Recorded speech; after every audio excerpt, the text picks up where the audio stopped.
नमस्कार फ्रेंड्स, मैं डॉक्टर अमित कुमार दुबे। आपका स्वागत है हमारे चैनल पे जिसका नाम है डॉक्टर अमित के दुबे। आज हम बात करेंगे कि ओरल समिकस फाइब्रोसिस, गुटखा पान तंबाकू खाने से मुंह का कम खुलना, उस कंडीशन में बायोप्सी कब कराना है, ये कैंसर में कब बदलता है और क्या ये कैंसर में बदल सकता है और ये ठीक कैसे होता है। तो ओरल समिकस फाइब्रोसिस में मैंने बहुत सारी वीडियोस बनाई है, इसके एक एक पॉइंट को, एक एक चीज़ों को पकड़ के वीडियो बनाई है। आप अगर चेकआउट करना चाहते हैं तो मेरे प्लेलिस्ट में जाकर के ओरल समिकस फाइब्रोसिस की वीडियोस आप चेक कर सकते हैं। आने वाले समय में मैं आपको एक वीडियो और देने वाला हूँ जो कि ओएसएमएफ में प्रॉपर आपको क्या डाइट लेनी चाहिए, इस पर भी हम एक वीडियो बनाएंगे। चलिए आज की वीडियो शुरू करते हैं। वीडियो पसंद आएगा तो लाइक से सब्सक्राइब कीजिएगा और जिनको जरूरत होगी उन तक इस वीडियो को जरूर पहुंचाइएगा। जैसे कि आपको पता है कि ओरल समिकस फाइब्रोसिस किसको खाने से होता है, मतलब तंबाकू खाएंगे, गुटखा खाएंगे, तो गुटखा खाएंगे और गुटखा में ही स्पेशली सुपारी खाने से आपको ओरल समिकस फाइब्रोसिस होता है। तो अब इस सुपारी खाने से तो होता है, ये तो आपको पता है, लेकिन ओरल समिकस फाइब्रोसिस की स्टेजेस के बारे में हम आपको बताते हैं पहले कि ओरल समिकस फाइब्रोसिस की स्टेजेस कैसे होती हैं। मान लीजिए कि आपका ओरल समिकस फाइब्रोसिस ग्रुप 1 का है, मतलब स्टेज 1 का है, इसको अर्ली माइल्ड स्टेज बोलते हैं। इस कंडीशन में ओएसएमएफ क्या होता है, इस कंडीशन में आपका माउथ ओपनिंग प्रॉपर 35 से एबव रहेगा, 35 mm से एबव रहेगा और 4 फिंगर आराम से जाएगी और आपको किसी प्रकार की कोई दिक्कत नहीं होगी। सिर्फ एक छोटा सा सिम्टम्स आपको दिखाई देगा, आपको माउथ ओपनिंग में कोई प्रॉब्लम नहीं होगा। और वो सिम्टम्स क्या है कि आपको बर्निंग सेंसेशन मुंह के अंदर होगा। अगर पान तंबाकू गुटखा आपकी हिस्ट्री में है और आपको मुंह के अंदर बर्निंग सेंसेशन शुरू हो गया है, वहीं पे अगर आपने अपना पान तंबाकू गुटखा छोड़ दिया तो आपको दवा करने की भी जरूरत नहीं पड़ेगी और आपका वो समय बिल्कुल ठीक हो जाएगा। ये ग्रुप 1 या स्टेज 1 ग्रेड 1 की बात मैं कर रहा हूँ। उसके बाद में होता क्या है कि स्टेज 2 में क्या होता है कि माउथ ओपनिंग थोड़ी सी कम होगी, मतलब माइल्ड स्टेज में, और इस स्टेज में माउथ ओपनिंग थोड़ी सी कम होने से आपका 35 mm से लोअर आएगा, 3 फिंगर हो जाएगा माउथ ओपनिंग, बर्निंग सेंसेशन होगी, मुंह के अंदर जो बक्कल म्यूकोसा है उसके कंसिस्टेंसी में थोड़ा सा तनाव आएगा, खिंचाव आएगा, जिसके कि आपका माउथ ओपनिंग कम हो रहा है, यहाँ से अंदर बक्कल म्यूकोसा टाइट होना शुरू हो जाएंगे और उसके बाद में आपका ये प्रोसेस शुरू हो जाएगा। और स्टेज 1 में ही आपका मुंह के अंदर मैलिग्नेसी स्टार्ट हो जाती है।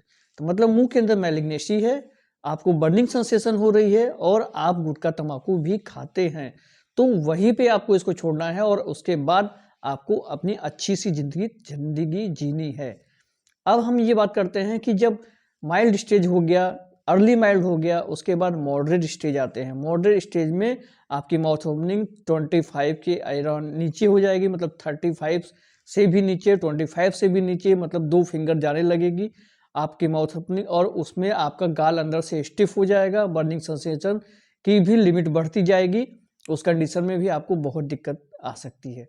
लेकिन आपका अगर ओएसएमएफ कन्वर्टेड रेट देखा जाए, मतलब ये पोटेंशियली कन्वर्टेड मैलिग्नेसी में हो सकता है, लेकिन कितना पोटेंशियल है इसको कन्वर्ट होने में, सिर्फ 1.5 टू 15%, मतलब 1.5 से 15 लोगों को ये मैलिग्नेसी में कन्वर्ट हो सकता है। और ये भी इतना लंबा रेंज क्यों है, क्योंकि अगर आपको इनिशियल फेज में ही पता है आपका माउथ ओपनिंग कम होने लगी है, 3 फिंगर भी जा रही है, और उस कंडीशन में भी आप पान तंबाकू गुटखा खाए जा रहे हैं, आप दवा नहीं कर रहे हैं, ओएसएमएफ की प्रॉपर दवा नहीं कर रहे हैं और पान तंबाकू गुटखा खा रहे हैं, तो आपको आने वाले समय में ये कैंसर में कन्वर्ट हो सकता है।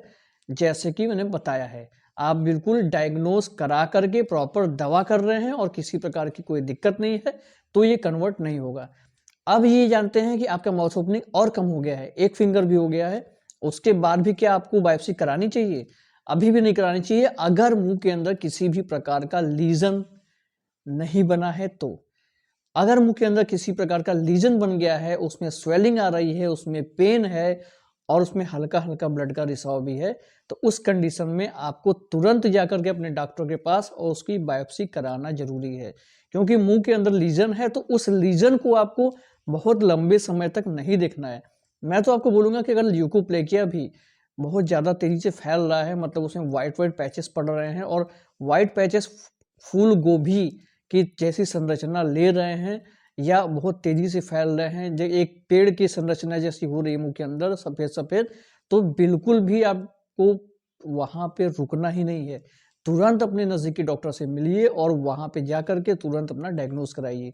इसलिए ओएसएमएफ के केसेस में आपके मुंह के अंदर अगर लीजन प्रेजेंट होता है, अगर कोई दर्द होता है, रेडनेस होती है, मतलब टंग के ऊपर कोई लीजन हो, म्यूकोसा में कोई लीजन हो, बक्कल म्यूकोसा में कोई लीजन हो, या लास्ट मोलर के अराउंड में कोई घाव जैसा आपको लग रहा है, तो आपको तुरंत अपने नजदीकी डॉक्टर से मिलकर बायोप्सी कराने की जरूरत है। और ओएसएमएफ आपका स्टेज 4 तक ठीक हो सकता है बिना किसी सर्जरी के। स्टेज 4 मतलब माउथ ओपनिंग में एक फिंगर मुंह के अंदर जा रही है, तब भी आपका ओएसएमएफ ठीक हो सकता है, अगर आप प्रॉपर डॉक्टर की सलाह मानते हैं, प्रॉपर उनके कांटेक्ट में रहते हैं और प्रॉपर उनके अपने स्टेप को प्लान बाय प्लान, जैसे डॉक्टर ने आपके ट्रीटमेंट को प्लान किया है उसके अकॉर्डिंग चलते हैं, तो आपका ओएसएमएफ बिल्कुल ठीक हो सकता है। तो आज की वीडियो में इतना ही। आने वाली वीडियोस में नए नए टॉपिक पर बात करेंगे, जिसके लिए हमारे चैनल को सब्सक्राइब कर लीजिए। नमस्कार, जय हिंद, जय भारत।